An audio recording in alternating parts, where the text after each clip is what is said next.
Hello, it's me, Dave O'Neill. Glenn's not here for this bit, but that's okay because it was actually me that made this new true crime, well, sort of, podcast with Brad Oakes. Yes, Brad gets mentioned a fair bit on Somehow Related. It's called Slippery Slope. You can listen here or search for it in your podcast app. It's a story of jealousy, aspiration, and international relations taking place mostly in Queensland's remote north-central town of Mount Isa. Get two of your favourite things and sell in for Slippery Slope Episode 1. Hopefully Glenn will be listening and he can correct Brad on all his factual errors, like he likes to do to us. Okay, here we go. Mount Isa, one of the most remote places in Australia, nay the world. Smack bang in the middle of Queensland. They had it all. Pubs, cowboys, rodeo, a 24-hour Macca's, a massive mine, but something was missing. She said, I've got to say, they don't have real problems. You got problems. Denise said, what the fuck is that? Someone was screaming, lizard, crocodile, And a waterslide just made sense. Yep, it was made in Turkey, and we got a lot of flack off that too. There was a bit of an issue in the Suez Canal. Like, I thought everyone was having a crack. They're delaying it on purpose and they're just trying to get it in after the election. Oh, okay. Of course, this has happened to us in Mount Isa. What else would happen? Slippery Slope, a true crime podcast about Mount Isa and the missing water slide with Dave O'Neill and Brad Oakes. Well, hello and welcome to our podcast. I'm Dave O'Neill. Hi, I'm Brad Oakes. Now, Brad, tell everyone how we came across the story of Mount Isa and the missing water slide. Well, last year we were touring in northern Queensland. We were in Cairns and then we flew to Mount Isa and we were picked up by a charming person from the Mount Isa Council. Erica, she drove us around, showed us some very interesting sights and then told us this wonderful tale.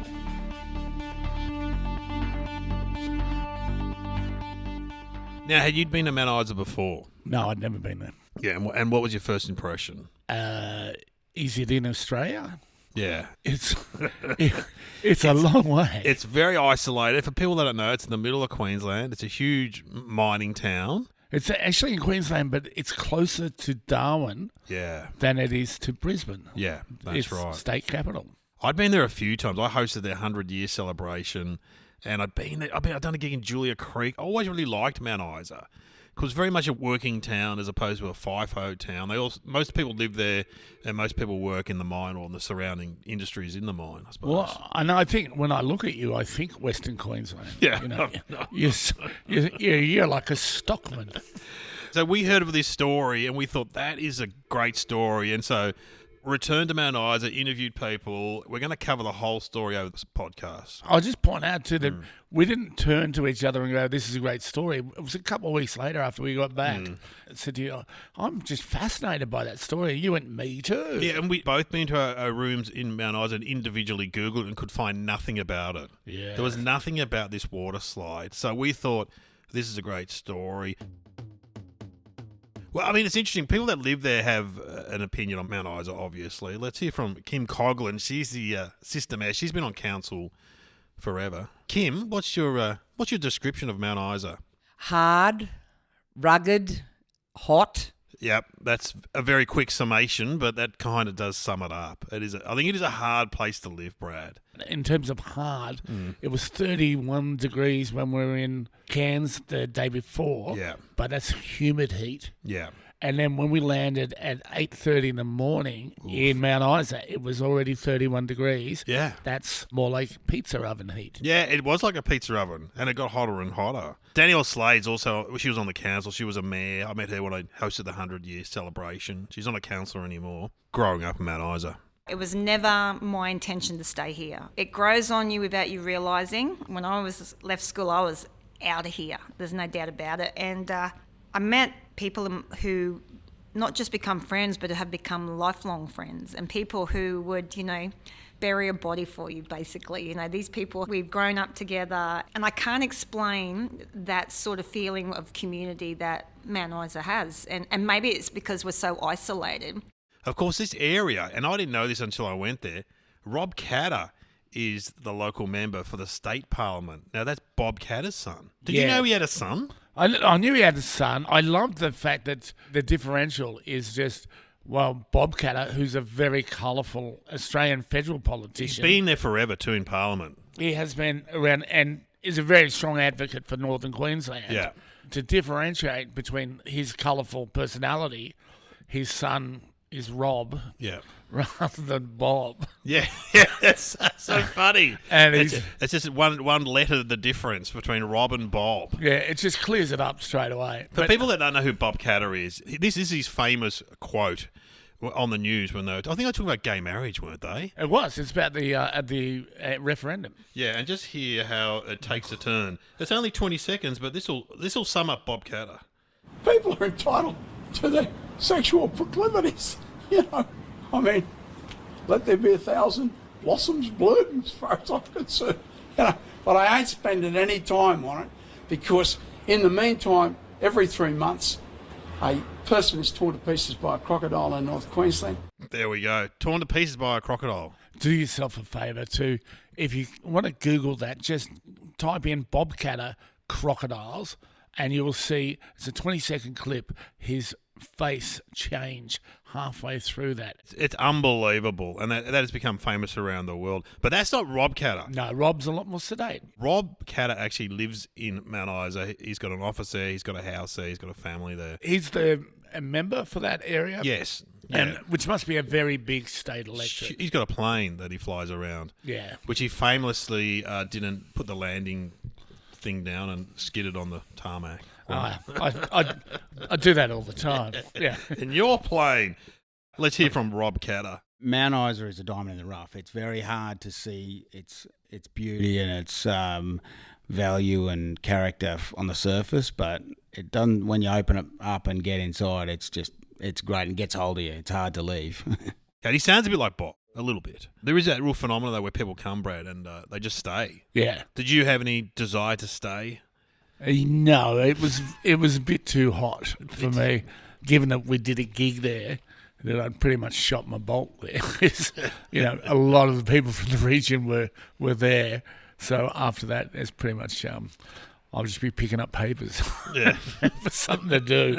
Yeah, there's no gigs there, basically, is what you're saying. No, but I could see, like, you remember how the sunsets were absolutely beautiful and striking. It had that kind of thing too, which I think it might be proximate to a desert. And so it has that nighttime, that stillness, which is, you know, really kind of commensurate with the Australian outback. Yeah. It is a desert, isn't it? That's the desert. I think it is, yeah. I'm pretty sure it's the desert. Let's hear a bit more from Rob Catter, talking about how it's very hard to leave the place. For me, I'm a good working example. I came out with a 2 or 3 year plan 21 years ago thinking, yeah, just make some money. And then you start to go, well, what am I going to improve if I go back to the coast? If I go back to what am I going to improve? Because I've got a good friendship base here, I've got a good house, I've got a good job, I've got enough money to holiday at the end of the year. I think a lot of people have that set in their head, like I've got to get back to Noosa or I've got to get back to Brisbane and Gold Coast. And then you start to say, well, why? You know, what was better in your life there? And it's really interesting the amount of people that move away. And I don't want to say with their tail between their legs, but it's usually sort of in a good way. They come out and say, you know what, I couldn't replicate the same friendships and community that I had here. The thing about Mount Isa that no one's mentioned yet is the mine. It is quite remarkable to go to a mining town where the mine is right there in the middle of the town. Right there. Yeah, I've been to Kalgoorlie and the mine's outside of Kalgoorlie. Yeah, that's a pit too, isn't it? Yeah, and, you know, of course, growing up in Victoria, there's the open cut mine in the Gippsland region around Morwell, your lawn. Yeah. And that's out of town, but this is really striking. It's just, in fact, the town, I believe, is divided into mine side and town side. Yes. Yeah, and mine side used to be a bit posh, I believe, back in the day. Of course it would be posh, because if you live in the mine side, you go, I'll just grab some rubies from my mine. Yeah. Well, it's interesting because when I first went there, I could not believe I could look out in the motel. I heard a horn blasting, and it was the mine. I looked out the motel window, and there it was, right there. Yeah. So first impressions are really interesting with Mount Isa. Let's hear from Cogho again, the councillor, talking about someone's first impression. Tell you this story. A fella come into Mount Isa, never been to Mount Isa in his life. He went to Townies Rugby League Club. He was drinking there all afternoon, and I had to take him. He was staying at the Barclay Hotel. So I was taking him to the Barclay Hotel, and I was going across the big bridge. And at night, when the mines is lit up, it looks like a ship liner. And I remember we were going across the big bridge, and he was talking, and next minute he looked and he said, "What the fuck is that?" And I said, "What are you talking about?" Because I didn't know what he was going on about. And he was in the car horrified. And I said, "What are you?" He said, "What's that?" And I said, "It's the mine." And he was absolutely astounded. He said, "But it's right there." And I said, "Yeah."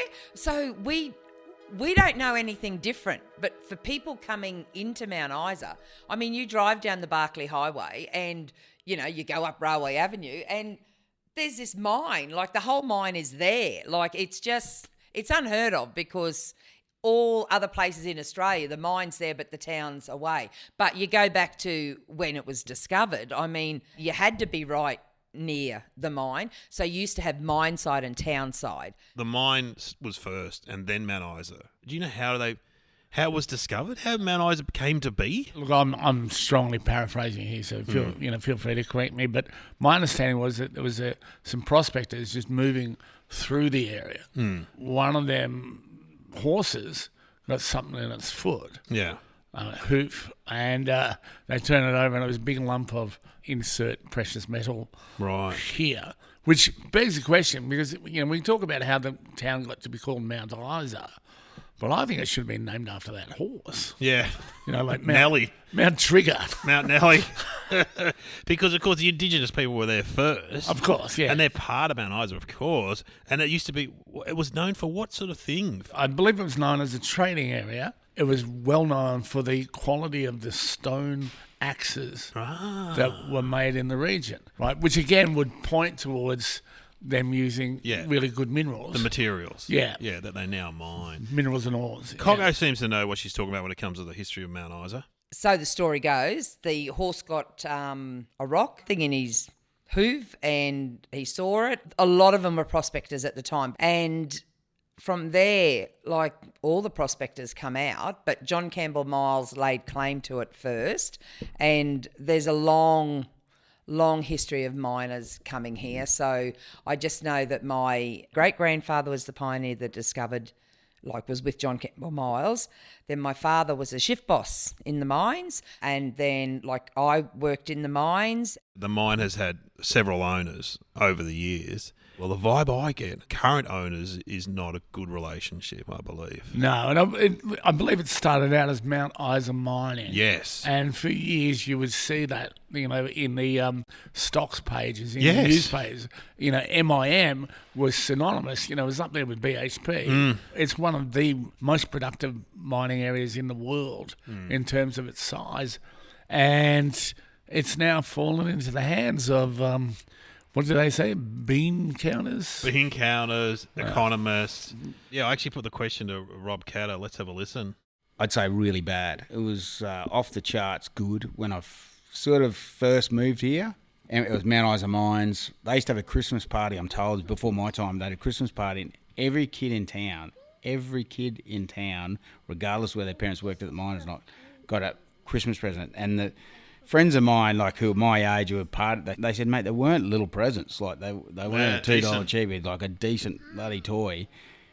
And, they did up sports fields and, helped people into housing and helped develop housing suburbs and really invested in creating a good, livable city and keeping FIFO out and making a permanent workforce. And, Extrata came in, which was the precursor to Glencore, and it's just a completely different...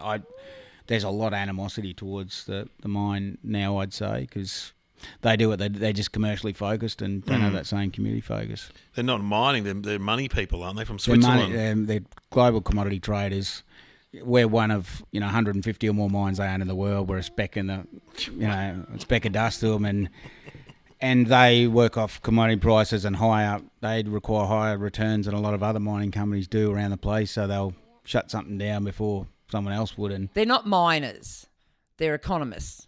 Oh, they're bankers. Yeah, and Yeah, so I think that's where the trouble is. We need a mining company to buy out Mount Isa mines. Yep. Hello. Hey. Sorry, I'm ringing you early, I've realised. We've got Troy rolling from the Northwest Weekly. How are you, Troy? I'm not too bad. Tell us, what's your relationship with Mount Isa? You were there when you were a younger man, is that right? Yeah, that's right. I started my journalism cadetship in Mount Isa maybe 10, 15 years ago, and then I went off and did other things in media, and then a friend of mine started the newspaper up here again last year, and so, yeah, here I am. Troy showed me around Mount Isa, and when he said he went off and did other things, Bradford, he worked for a very famous politician, but we're not going to interview him about that. Right. All right. Did you ever think you'd go back there? I don't know, it's one of those places where people always say they come back. It's like a boomerang sort of town. People keep coming back. So when you actually walk down the street and people remember you, they're not always surprised to see that you've come back, to be honest. It's like a jail town where people go, oh, you've been away. Did 5 to 7. When I was talking to you, the relationship between Mount Isa and the mine is really interesting because they're kind of proud of the mine, aren't they? Oh, yeah, this place is very, very pro-mining. So because it's basically a gigantic mine with a town wrapped around it in the middle of nowhere. So, I mean, the mine was here before the town as well. So if you're to be anti-mining in Mount Isa, you'd be very lonely. And now tell us about, is part of the mine shutting down soon? It is, yeah. So later this year, they'll have the underground section, which is actually, there's like hundreds of kilometres of underground mine there that they extract copper from. And, well, that whole section is closing down. So it's somewhere between 600 and 1,200 jobs, which is about 10% of the entire workforce in Mount Isa. Yeah. Wow. And what's the vibe about that? That's obviously a bad thing. Oh, yeah. I mean, it's obviously, people don't like seeing the mines close. There's obviously people that think that it should stay open. There's other people that say that's what a mine does. It runs out of stuff. There's other things on the horizon, though. There's always mines being proposed out here as well. So it's not just the one Mount Isa mine. There's quite a lot of mining production all around the area, to be honest. Has it run out of stuff, or is it an economic decision? Depends who you ask. If you ask the company, Glencore, they'll tell you that they've basically just depleted the resource, so it's just not economical for them to get it out anymore. They're just closing it. Well, they're going to restart an open cut mine over the top of it in the next few years. Well, that'll create more jobs, won't it? It will, yeah. They're not as many jobs as what is currently in the underground section, but it will create new jobs. The thing is, that mine hasn't been fully sort of signed off on yet. They haven't made a final investment decision, so just have to, wait and see. And there's a resistance to FIFO there as well, too, isn't there? Is there a concern that these jobs will be allocated to locals, or? Yeah, well, that's always the big battle out here in any mining town, is that you get the guys that fly in and fly out, and they live in camps, or they live on accommodation, and, they don't spend, aside from sort of buying beer and playing the pokies, they don't really, commit to the town very much. I think it was you telling me, was it Glencore who changed the shift time? So it went from 8 hours to a different 12-hour shift, was that right? It was the previous company that owned the mine before Glencore, so Xstrata, they extended from 8 to 12-hour shifts. And if you listen to long-time locals, they'll tell you it really did take a lot of the heart out of a lot of the community organisations, particularly because, I don't know if you guys have ever worked a 12-hour shift, but you're pretty buggered by the end of it. Hang on, Troy. You're asking two comedians if they've ever worked a 12-hour shift. No, but the answer's no. We did drive to Mildura and back in 24 hours. Back the other night. You're right. Once you finish a 12-hour shift in a physical job, you can't go to tennis or soccer practice. You're knackered. Is that 3 shifts down to 2, or is that 2 shifts and closing down? It's 2 shifts. Now, but of course, with the history of the mine, when we were up there, Erica showed us the underground hospital, which was a feature in World War II. The miners built that, didn't they? My understanding is that Northern Australia was pretty undeveloped back then. The war was used to try and, build highways, and they built airstrips and in case the Japanese invaded. So I think out here was obviously going to be a place that soldiers were going to fall back to if the Japanese ever did come down. And So they needed a hospital to be able to put injured soldiers in and all the rest of it. There's like a bunch of tunnels built into the side of a mountain out here that was a hospital. We visited there. Yeah, it was amazing. Looking at the history of it too, it would have been a nice big fat juicy target for the Japanese Imperial Army, because there was, in fact, after the bombing of Darwin, I think that was an influence where they said, well, we have to have a hospital that's safe. And on top of that, there was the Brisbane line, which was basically, we will defend everything from Brisbane back, so that, you know, the people might have actually felt like they were being isolated there. There were a lot of American soldiers in Mount Isa during the war too, and they used to get into fights with the miners and go down to the riverbank and sort it all out. You live in Mount Isa, you work there. Talking about the lack of things for young people to do, is that an issue, you reckon? Well, we're in the middle of nowhere, so if you don't like what Mount Isa has to offer, you don't have much else to choose from. I guess it just depends what you like to do, because we've got Lake Mundara, which is, without sounding like a tourist pamphlet, there's Lake Mundara is a pretty big, it's the water source, but they've turned into a big nice lake where people go fishing and boating and stuff, and then it's a pretty multicultural place as well, as much as people probably don't realise. So there's a lot of good restaurants and stuff as well, so I don't mind it, but I guess it just depends. You know, if you're wanting to go and see Metallica on the weekend or something, you're not going to be doing that from Mount Isa. What an appropriate thing in a mining town. Yeah, Metallica in Mount Isa. Hey, Troy, thanks for talking to us. No problem.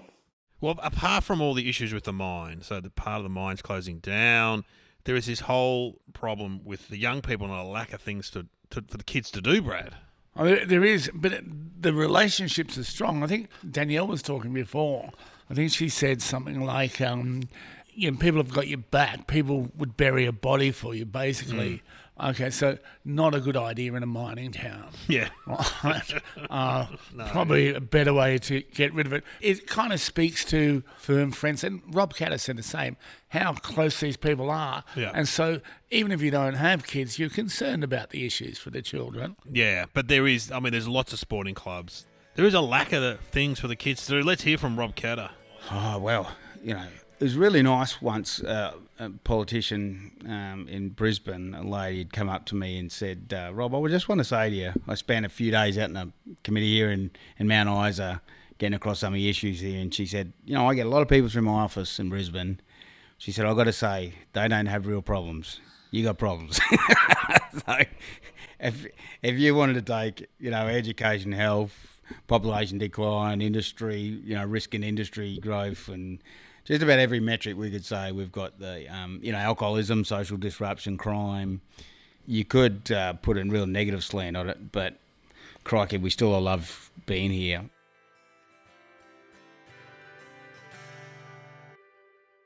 Oh, look, and I'll speak very bluntly with you.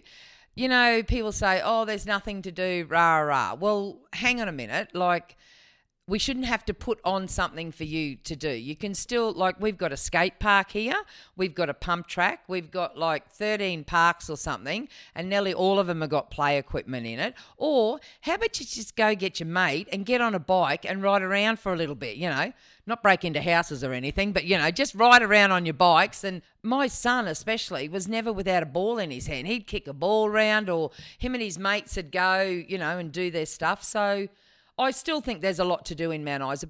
Cogho, yeah, well, she makes a good point. We didn't have much. We were in Melbourne, but we didn't have that much growing up as kids to entertain ourselves, did we? No, and in fact, you talk about, just to digress, you talk about having a ball in your hand. Now, I believe in your street, there was somebody who moved out. Oh, sure. We're talking about Johnny Furphy, who plays for the NBA now. Yeah. The kid that I practically raised. He lives across the road, and he used to play basketball all the time at the school, at the local clubs, and then he got signed up for the NBA. It's the same in Central Australia. I was talking to footballer Rupert Bathiris, ex-Collingwood player, who went up and did some developmental work in the central part of the Northern Territory. And I said to him, do you think that indigenous people are better at football? And he said he felt that, and this is his opinion, he felt that it was because they have a ball in their hand from the moment they can walk. Really? They have a footy, or they're having a game of footy. And so that... Because it's cheap entertainment. It is. Yeah. And he said there'll be 80 kids playing, 40 on each side playing footy. I'm just really intrigued by how important a ball is. Yeah. He said that by the time you get to teenage years, you've seen every bounce of that ball, and it's what makes you a 10,000-hour expert. Yeah. That's right. The theory that you need 10,000 hours of practicing your chosen field. Yeah. Like us in stand-up comedy. We've Exactly. done 10,000 hours. And I've bounced a lot of balls. So you've got all the sporting clubs up there. You got the footy, the cricket. They've got tennis in Mount Isa. All sorts of sports. The body bearing club. Yeah, the body bearing, the soccer club, the body finding club.